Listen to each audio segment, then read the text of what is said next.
Hey guys, it's Cody Hall with Buckmasters, and I'm your host to this episode of the Buckmasters Outdoor Podcast. And today we have some special guests. We have Alyssa Hall. You want to speak a little bit, Alyssa? Yeah, I think my face is getting known on here pretty well thanks to having to co-host with you on the Big Buck Blueprint. Yep. But I am Alyssa Hall. I'm the co-host of that show, and I also am a Buckmasters on the road influencer. So howdy again. We also have Miss Beth Shimanski from Savage. She's here with us today, and we're going to kind of discuss a little bit about some fun, interesting topics today. A little bit about the Savage 110 model, and then also about this experience that both Miss Beth and Alyssa have experienced with the outdoor industry and their progression of hunting and how they've got brought into hunting and the whole 9 yards on that. So we're excited. And I don't, like I said, I don't really, I want to let y'all kind of be the rein of this. I don't want to steal your thunder, but Alyssa, kind of open it up into just kind of brief about who you are and where you're from and history of your career in hunting. You want to kind of open it up? What a career. It's been a short one. Hey guys, I'm Alyssa Hall, also known as Aly from Alabama. Thanks to social media, that's a name that stuck. So I get Aly a lot, and I have grown to accept that. As Cody already knows, he's my husband, and thank God he is patient, because when we met back in 2016, I was not only not a hunter, but I was an anti-hunter. I did not grow up at all respecting or getting to learn about hunting and the lifestyle that comes along with it. That's just not how my parents were raised. So I was like the subdivision kid that played hide and seek and ding dong ditch or something, your neighbors. Woods were involved very little in my life, unfortunately. But then in 2016, I had the pleasure of meeting Cody, who was a massive hunter, who showed me meat does not only come from a grocery store, but that you can provide for yourself. And life changed. It totally changed thanks to his patience, because Lord knows it wasn't easy. My first hunt was a turkey hunt. That led me into deer hunting, which I'm now obsessed with. And we've done things like noodling and bow fishing, and it's just grown from there. I've got to learn a lot about family traditions because of the hunting lifestyle, camaraderie, conservation, the whole nine, and I'm excited to learn that Beth can say the same. So maybe we could jump to that and kind of feed off of each other from there. Absolutely. Yeah. I have a very similar background to you. We grew up in an outdoor family, like you said, camping, fishing, but hunting wasn't a part of it. We had firearms in the house. We didn't touch them. They were in Dad's closet. And every fall Dad would go after, his deer and, pheasants or geese. But one, he either wasn't successful, or two, he gave them to his hunting buddies, because we didn't grow up eating wild game. Wow. It wasn't part of it. And I had a skewed view coming into this industry as well, as, wild game isn't good. Venison doesn't taste good, so I started with Savage in early 2017 and got into shooting products, but not hunting. So that fall I was able to go on my first hunt, and it took me, I'm a very lucky hunter as well. You'll hear that from a lot of people. In my first night, I got my first buck down, and it was like the adrenaline that comes over when, one, I wasn't sure if I hit it, it ran off, but then like when you see it on the ground, it's down. Like, I can't describe that feeling that you get the first time you walk upon your animal, and it's like elation because you made a good shot. But then in that moment, I understood the passion that is hunting, and it helps me do my job better as a marketer every day. But like you, Alyssa, like I have now, like I'm full steam ahead.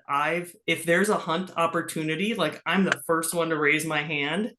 I can sadly say I own 5 chest freezers, and they are full almost all the time. That's insane. And That's awesome. I love sharing the stories, the processing of the game. I share game with family, friends, anyone who will listen, that I can help kind of educate. The same thing, the same reason you were educated or how you got educated is it's not just about killing something. It's about harvesting, and I don't have to buy steaks at the store anymore. I just go out to the freezer because I got an elk, last year. So that whole process, and I'm still learning, almost 7 years into it, but it's been fascinating to me. And I think the best part for me is I think I've changed a lot of people's perceptions the way Cody did for you. So I take great pride in that. I love that. That's amazing. It's so cool too, though. I mean, like, I grew up, and to see the two different lifestyles. Like, I grew up, I killed my first whitetail when I was 6. I went on my first squirrel hunt when I was like 5. Like, it was just what I did. Like, I wouldn't classify. I grew up in Mississippi, but I mean, I wouldn't classify myself as like a Mississippi redneck. Like, just back. Hey, Alyssa can say, I see her making a face, but I mean, I'm country. We grew up. I mean, we weren't killing chickens in the backyard and cooking them. I mean, we went out, we killed our own meat. We did that, but again, we'd still go buy a pack of hamburger meat, and we'd still cook a tenderloin from the store. But it was just a lifestyle for us, and it's been such an experience. I can't. And again, same with you, Beth. Like, I'm learning. Like, I never want to be like or feel like never want anybody to think that I know everything about hunting, but it has been.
That it was a bonding experience. There's a lot of respect for the animals. None of the animal goes to waste. Much better than what happens in chicken houses and with cows and things like that. I thought, Yeah. man, I have such a tainted taste in my mouth for hunters and this lifestyle, and that wasn't the case at all. And Beth, I'm sure you can agree with this, but like, I like to say all the time, and say hi to Stella. Hey, Stella. Hello.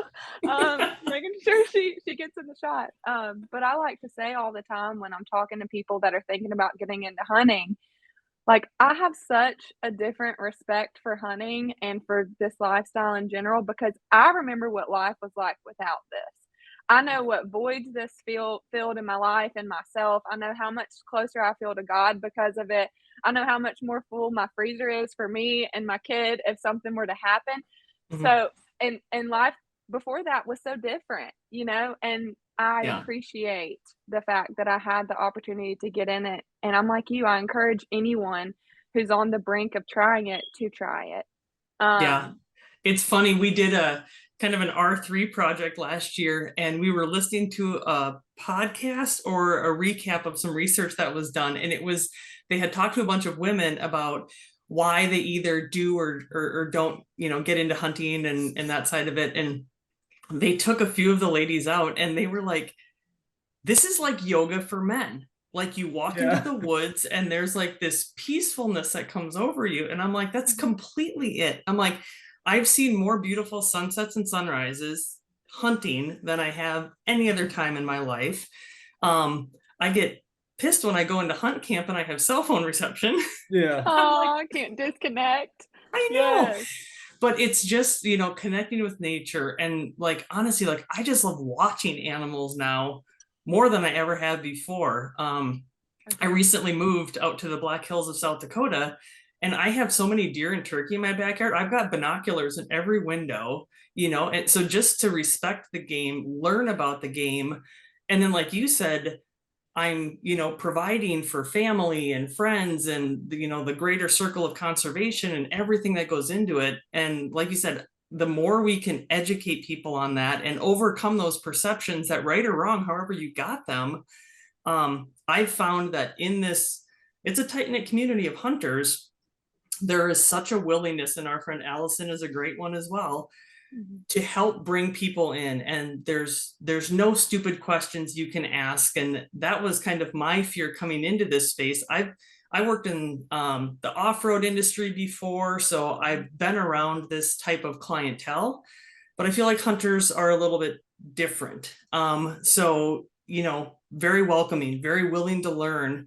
I was on an antelope hunt 2 weeks ago, and, you know, just there's no dumb questions. And I really respect that about this space. It's very welcoming. And I think that's why a lot of people, you know, even during COVID, are starting to either re-engage or become new hunters in this space. There's a lot of people who are inviting them in, which is great to see. Yeah, I absolutely agree with that. What other than, you know, beginning your career at Savage made you decide like, okay, now is the time. I'm ready to do it. It was, I kind of, well, one, I was a former collegiate athlete, so I am a super competitive person and I love to challenge myself. So trying something new, being successful at it. So I'm the type of person where, like, if I don't make a good shot on an animal, like, I beat myself up. So I spent a lot of time at the range getting comfortable with all of our products. To me, it's just another challenge to put myself through. 2 years into my career, I did Alaska caribou hunt where I was, you know, spike camp and putting myself so far out of my comfort zone. And that's what's driving me now is, okay, what else can I do? What can I learn? And how can I continue to push myself? And for me right now, that's in hunting. So Yeah, it's pretty fun. I totally agree with that. I always told Cody, I was like, I love the challenge. I love Mhm. the discomfort. Were there Yes. times where I got frustrated at myself? Absolutely. Yep. Still do to this day, and that will never change. But that's such a good place to be. Being comfortable and complacent is a dangerous place to be.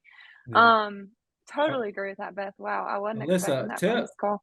tell the audience kind of, I mean, because I know you had an eye-opening moment too of kind of just like, okay, I want to get into this. I mean, I know that what hunt it was, but can you kind of talk a little bit about that too? Because I know that there was a particular time you were out there with me and you were like, wow, this is it. Are you talking about my turkey hunt with you? Yes. Yeah, I don't even think so. It was we started dating in January of 2016. And so the first season that opened up here in our time together was turkey season. And as terrible as it sounds, I told Cody, I don't think I could ever kill a squirrel or a deer. This is I was thinking at that time because they're so cute.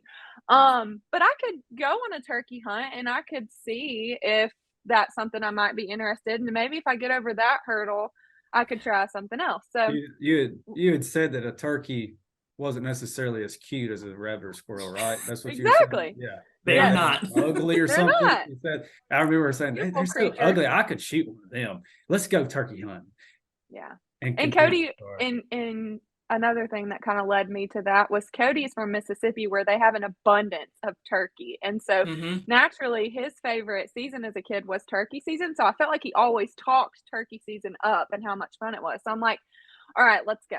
So we went on his family's property. I remember him dragging me out of bed at like probably 3:30 in the morning to my dismay, and I'm exhausted. I feel like I need 4 coffees to go on this long walk we're about to go to. It was behind his parents' property. I don't know, Cody, probably what, a mile and a half, 2 Yeah, miles it's a to long walk Oh, walk. wow. to Yeah. In where the this dark. turkey in the Mhm. dark. Carrying And decoys. I was honestly not looking forward to it. I was in a headspace where I was like, man, I would just love to crawl back into bed.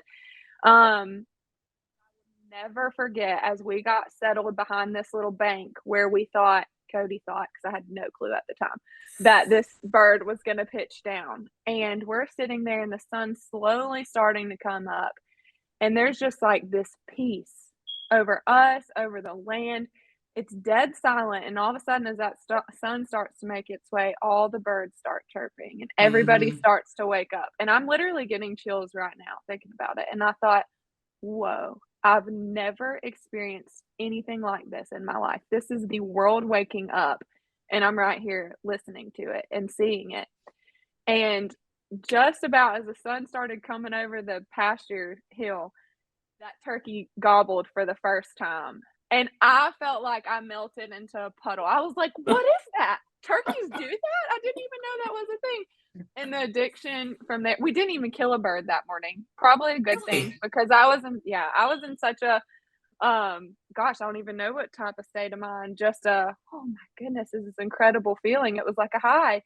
And the bird, as Cody says, went the opposite way. He was smart and told me that's common, that happens a lot. And I left there thinking, I don't care if I ever kill a turkey. I would hunt 20 more times this month just to feel that again. Yeah. We did end up getting my first turkey that year, in which, as you said, walking up on your first Animal. harvest and seeing your animal for the first time, especially a turkey who I claimed wasn't cute at first. They're not cute, but they're beautiful. They're absolutely They beautiful. are. Yeah. And walking up on him and going back, carrying him on my shoulder and getting back to Cody's parents and feeling so proud and so accomplished and cleaning them and frying them up. I mean, we all know that feeling now, thank God, but I want everyone to know that feeling. It's incredible. Yeah. You can't replace it. Yeah. And As to why we're here today and why I wanted to be on this call was Savage was my first ever firearm. After that turkey, we started deer season that following fall. And as deer season was approaching, I was practicing with a crossbow, and I got my first doe with a crossbow, and I bought a compound, but I wasn't fully confident in it. And hunting is really hard down here in South Alabama. And everyone that listened to this podcast may hate me for saying that, or, oh, that's just an excuse for not killing really big stuff. But hunting is hard down here. And so I told Cody, I'm like, as soon as rifle season opens up, I want to be prepared to use a rifle. I Mhm. want to get a rifle well ahead of time and start shooting with it and be comfortable. We were also two broke college kids.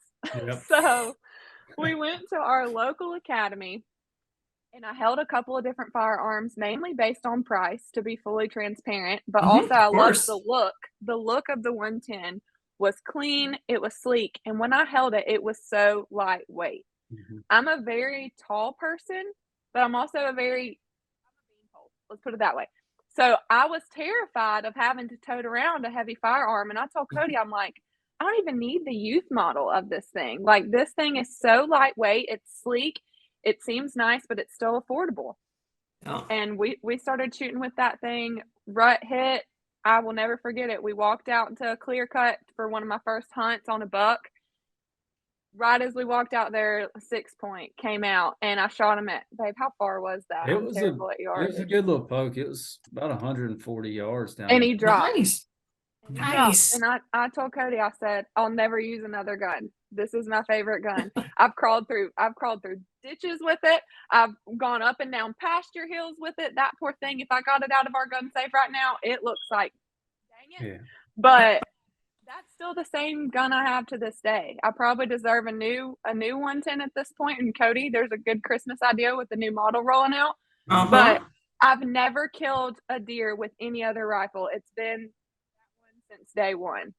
And so when Cody told me you guys were going to have a conversation day about the 110, I'm like, let me in, because I would love to share. That gun gave me the confidence I needed. I felt comfortable with it as a woman, as a small framed person in general. And I got the 308 caliber, which is, I will say, for beginning hunters, is a great caliber to shoot. It's got enough power for all game. You got deer, you got coyote, you got pigs. We got all those in the South, and I can knock every single one of them down with it. That's right. But yeah, I'll quit rambling about that. I know you guys have a new model out, and we would love for you to talk about it too. We do. So the 110 is our bread and butter. It launched in the late 50s. It's the longest continually manufactured bolt action rifle anywhere. So I mean, it is, when we went through in the late 80s, Savage went through bankruptcy, and they killed every model except the 110. And the 110 is the model that brought us out of bankruptcy and to That where is we are so today. cool. I did not know that. That Yeah. is awesome. So That's the awesome. other fun fact is why it's called a 110 is when it was launched in the late 50s, it was $109.95. So that is why it Can is the we come 110. back, please? Can we get it back to that price point, please? Oh, wouldn't that be great? Maybe I'd maybe I'll be. get you a new stock for that. Oh my God, I have so many of It them. is still one of the most affordable What? on the market. It is. Seriously. And that's like we were, joking earlier. It's like, it's what we build everything off of. And like you said, Alyssa, that was your first rifle. Price matters. Well, if you only ever buy one rifle, we want to make sure it's the most accurate that you can buy at any price point. So yeah, we've got, the lowest price, but even in the last, 5-6 years, you've seen us branching out into different variants. Ultra lightweight is now, where everybody's going. So we're partnering with different companies to put, proof barrels on there, and, it's a higher price point, but you're still getting that dedicated Savage 110 action, which is what everybody loves, a tried and true action. And actually just yesterday, we launched our latest model, which is the 110 Trail Hunter. So it was actually a gap in the price ladder for us. So this rifle is probably going to sell at retail, I would say around $550 or so. So we have our base Axis model, which is, very entry level, but this is going to be the most affordable 110 we've ever launched. It's got a Hogue overmolded stock in OD green. It looks really cool. That's and amazing. then because of the elements that hunting puts us in, we did a tungsten Cerakote on the action in the barrel. So it's going to stand up. So Cody, Christmas is right around the corner. Cody needs that. These are shipping now. So I literally have a green Tacoma. All my shirts are green. Yeah, like that's our me. coolers are green. Yeah, everything that would only green. fit. You can do his and hers if you need to. One for each. There we go. But there we go. Santa can bring both. The thing though that when we were looking at it, because I grew up with a lever action. I killed my first deer. And it was just a Browning lever action, 30-06, and it just gave too much of a thump. It just too much of a kick for a 30-06 for that caliber. And then the lever action of any rifle, in my opinion, the accuracy tends to float a little bit. Once you get on out there on yardage, to me, from what I've experienced. And so when we were talking to me and Alyssa, we have a lot of peanut fields, a lot of ag fields. So we're shooting. We might have a 50-yard shot, but we might have a 400-yard shot.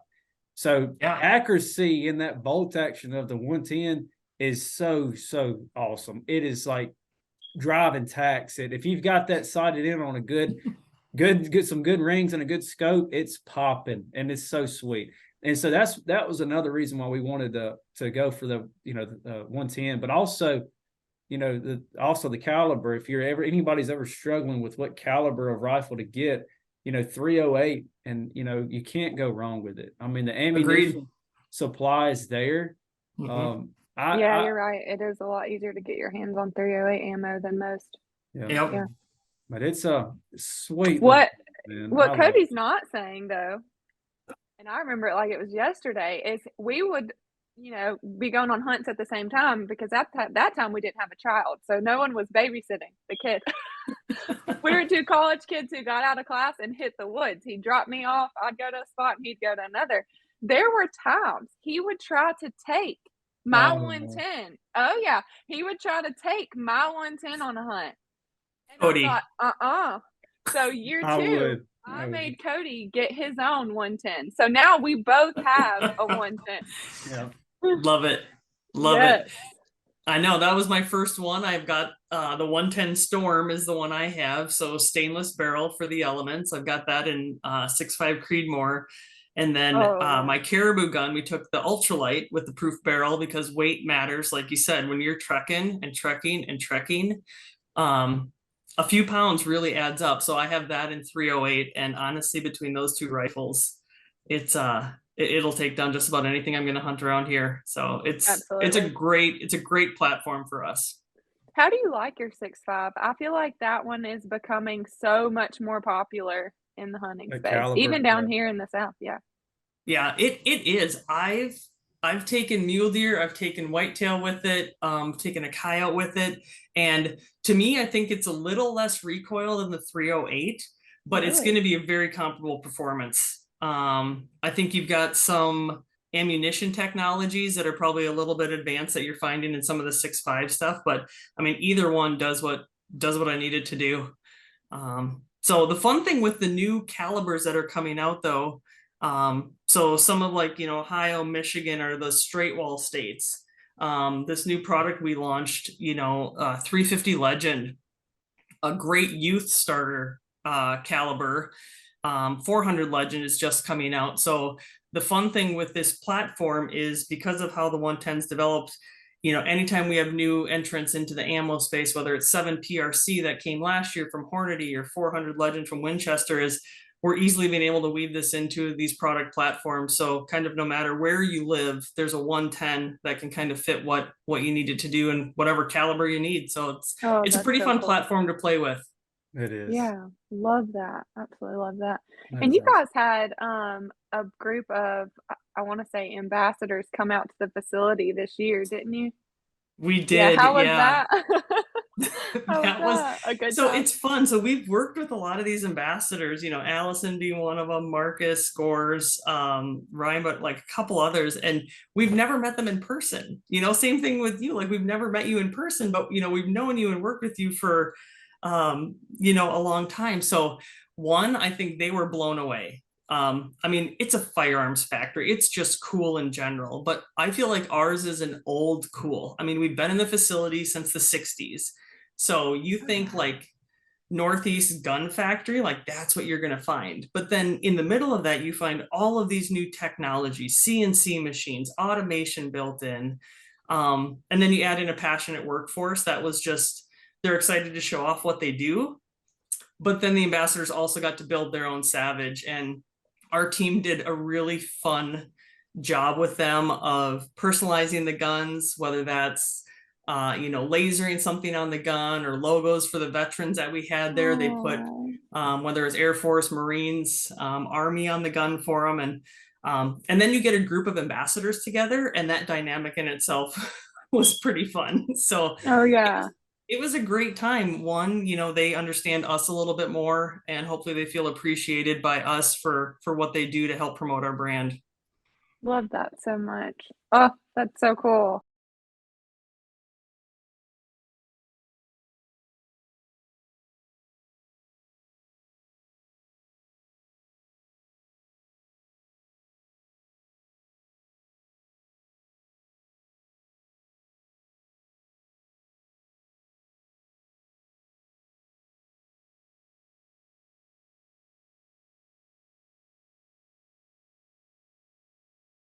That is massive.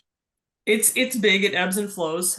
We have a rimfire facility in Lakefield, Ontario, that probably employs about another 100 to 125, depending on demand. We ebb and flow. On the front end of the business, there's probably about 50 employees or so, and my marketing team, there's 4 of us. So we are a lean, mean marketing machine. Oh, I love that so much. Wow. So that's Yeah, it's awesome. awesome. Y'all do a killer job. I I was mean, just about to say that. with the use of social media these days, especially for the hunting world, there's so many pros and there are cons. I can only imagine as a firearms company, Hmm. the thought that has to go behind a strategy to not get Banned. one, your account Yeah. removed and totally banned, or two, just shadow banned. I mean, Oh where no yeah, one sees your stuff, so what was the point in putting it out there anyway? right. But you guys do such a great job. Oh, Kudos to thank you. you for. Yes, Because it's like awesome. it's you can't, I mean, you can only you put ads in magazines, you put it on TV, and that's all great, but the whole previous history of billboards and TV, and I mean, that it's social media is where it's at, so you've got to Hmm. tread lightly on those platforms. Oh I yeah. know But that make is hard. but make it count. Yeah, Yeah, and it's hard. Absolutely. y'all do a great job at that. A Well, thank mighty you. four.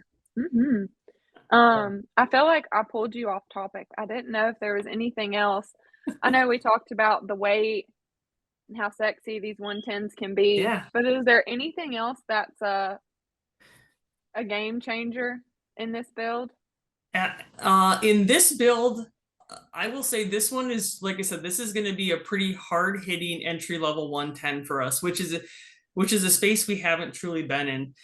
A couple of the features that you're going to find across every 110, there's kind of an accuracy equation with how we design, build, straighten our barrels. There's blueprinted actions, there's zero tolerance head spacing. So there's things we do in manufacturing that you would likely find at a gunsmith that really makes the rifle as accurate as it is.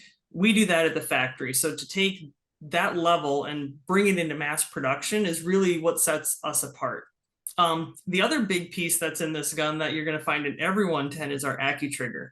And it'll be interesting to hear your take on it as well. So we're celebrating 20 years of the AccuTrigger, which was a game-changing innovation, not only for Savage, but for the industry. And No now doubt. you see that almost as a staple in a lot of firearms today. But 20 years ago, that really set us on the trajectory that we're on today with performance, accuracy, innovation focus for the company. So that's one of the things that any 110 you get your hand on, you're going to experience that AccuTrigger, and it's user adjustable. So if you want a lighter trigger, a heavier trigger, one of the things that we've done in the 110s is trying to put as much adjustability for the user in the product. That you and Cody are probably not the same body size or style. Yeah. So, when you grab his rifle, it probably doesn't fit you right. And, same thing. And a lot of people, I think women especially, start hunting with hey, here's my rifle, use this. And then, they're moving their head around, and I'm guilty. I feel like I get punched by my shotgun when I'm shooting because my comb isn't right. Like I'll have like little like bruise after trap league. And so the adjustability, whether it's the length of pull or the comb height or the trigger, just trying to make each rifle fit the shooter is really what we're focused on now. And I think that just gives everybody more confidence behind the rifle and hopefully a more enjoyable experience. Oh, and I would totally agree that it does that. You guys are the OG of the AccuTrigger. Yeah. I didn't know that. That's interesting. Cody, do you remember shooting mine? You remember shooting mine for the first time and absolutely loving that? Oh, he absolutely loved that. Yeah. It's I mean, you feel like a sniper. It's like I can't explain it. It feels like I'm up on top of it's weird. But it is awesome. I love it. It's cool. weird. I mean, I feel like I'm ignorant, because that's the first thing I ever shot with. So obviously I never knew that there was something other than that. What was that innovation for? What does it cure? For those that might be listening to this too that are a beginner, A lot of it was safety, because there's a lot of safety built into that. Firearm will not fire unless that blade is depressed. If you pull the blade the wrong way off center, it will lock out and not fire. So a lot of it was helping with proper trigger technique. Yes. If you squeeze the trigger too fast, so I would say first and foremost, it was let's make a safer trigger for shooters. And in celebrating the 20th anniversary, we had one of the original engineers in who designed it, and they would drop the gun from the highest they could get, like the boom truck in the factory, and it was all around, will that trigger not fire because that blade is not depressed? So first and foremost, it was safety. And then two, it was just helping shooters be more confident, understanding when that trigger is going to break, which ultimately makes you more accurate. So and that's the weird part I was talking about. Whenever I first pulled that trigger, I was like, it's not going. And I had to keep, I'd never really experienced that. In my time of hunting, I'd never had it. So and it helps you trigger, align your finger right exactly how you want to pull. And I've seen the diagrams of, if you put your finger into a little bit too much, you shoot to the right or left. It's if you pull, it makes you pull. So you have a sweet spot there, and it makes you put it in that sweet spot. And again, it's all about, there's no difference in when you pull your bow back and you have your kisser, in your 100% sweet spot. It's just your sweet spot that you're comfortable with, and I love it. Love it. Yep. Too cool. Good deal. Yeah, Where are we going to see you next, Beth? After this podcast, where are you headed? Where am I headed? What do I have coming up? So I've got, I just did my first antelope hunt ever. That was awesome. Are you And still lucky you got one? 45 minutes. It took me 40. Okay, I've heard of beginner's luck, but you've had luck for almost 7 years now. Yeah. Dang. So my caribou in Alaska was 45 minutes. My antelope, we literally pulled off the highway. So we were like hunting backcountry prairie, like camping out, like 4 days. We're like, this is going to be awesome. So we're driving in. So I'm in, I'll text you my picture afterwards. I'm in wind pants and my hooded, like Savage zip up hoodie. I'm in driving clothes. And I'm with my 2 hunting buddies, and then we pull off the road and they stop under the overpass. And I'm like, what are we doing? And he's like, we're gonna go look at that goat. That might be your goat. And I'm like, and I didn't see it because I was like singing Lady Gaga really loud, like road tripping by myself. Oh yeah. And I'm like, all right, let's go. It's like, I'm not one to turn down game. So we drive up the road, park, grab the spotters, run back and look. And he's like, it's an average to above average antelope. And he's like, for my first one, he's like, I'd go after it. I'm like, great, let's go. So I have to go back to the car. And my car is packed to the gills of like, I have all the guns. I've got ammo. I've got my oranges somewhere. So it takes us like 15 minutes to get all sorted, and 20-minute stock, 1 shot, dropped them. First antelope down. So ridiculous. 7 years, but it's okay because then it took 3 days to get his. So it's fine. That did work out. You got your friends more time. Yeah. So that's the other thing that I find, like going back to like this love of hunting, is I haven't found anything else in life that gives me the emotional roller coaster that hunting does. Because you start on a stalk and you think you're close, and it's right on the other side of the ridge, and you creep over and it's nothing. And then it's the emotional, like I got to trek back to camp or whatever, and right. It's that roller coaster that, like you said, you didn't get a turkey your first morning, but you still had a great time. And so that's the other thing for me, is like, I haven't found anything else that kind of helps you or kind of feeds you like that, like the adrenaline, the highs and lows that hunting does. So it's something I look forward to. That's same. Cool. We can all relate to that. Any hunter knows what that's like. That's so you ride on that high and then you sleep the best you ever slept. Yeah, agreed. So wore out. Agreed. Mentally and physically and everything. That's great. That's so cool. Well, love it. Just opened up down here in South Alabama. I've honestly never hunted any big game. Well, I take that back. We did go on an elk hunt one time, but I ended up being like 7 months pregnant, so I didn't pursue anything. Only Cody got a tag.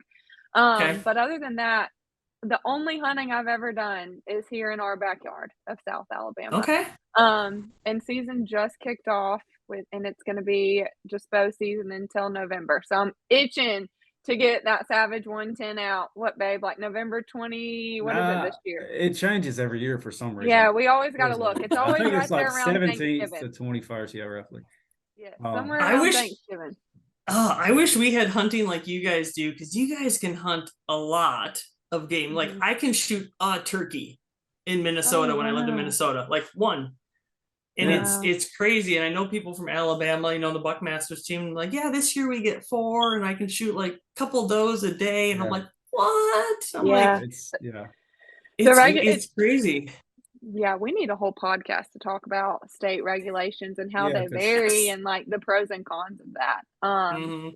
Because man, that's something Cody and I could talk about for hours. It doesn't make sense to me. I think we would need the wild game and fisheries for each state to be on that too. That would be awesome. Because to give their opinion on it, because I mean, I can see how, big deer or deer get so big in the Midwest, because I mean, you can't kill but so many, but then but then again, I don't know, is that the reason, or is it because of it's just truly good dirt, good genetics, good area? I don't know. Like down here, it's just, you can kill good deer, but I don't know. I'd like to know the method, the numbers behind the numbers and all that to kind of, it's interesting for sure.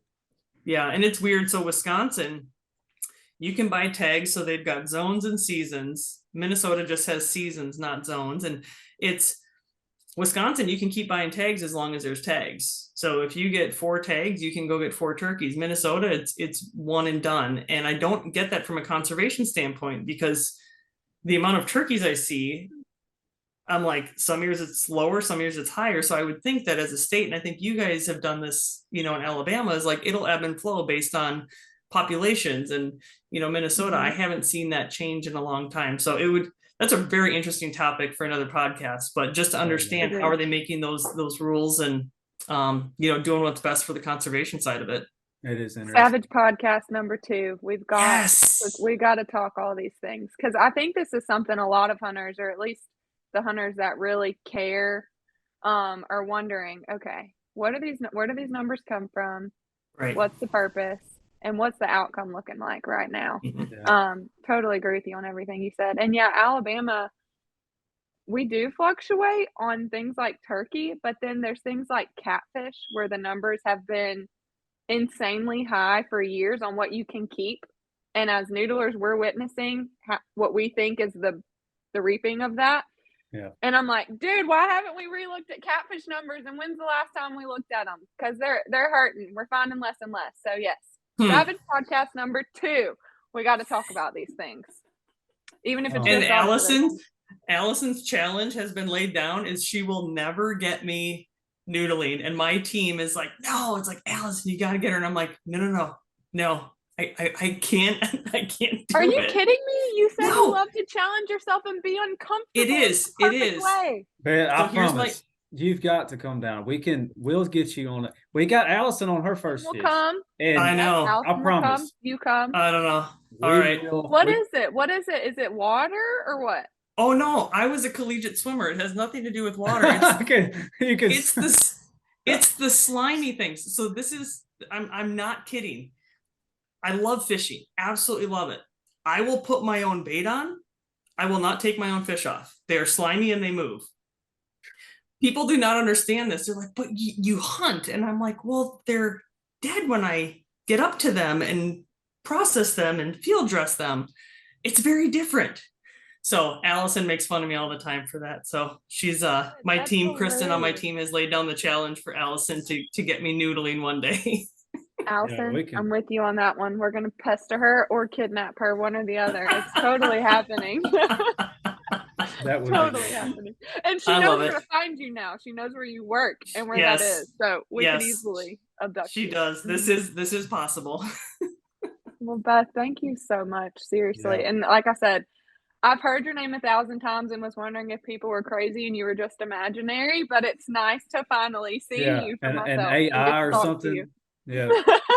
Likewise. No, it's been a lot of fun talking with you guys, and we appreciate what you do. I love that you love your 110, and I can't wait to hear about the season success with it this year.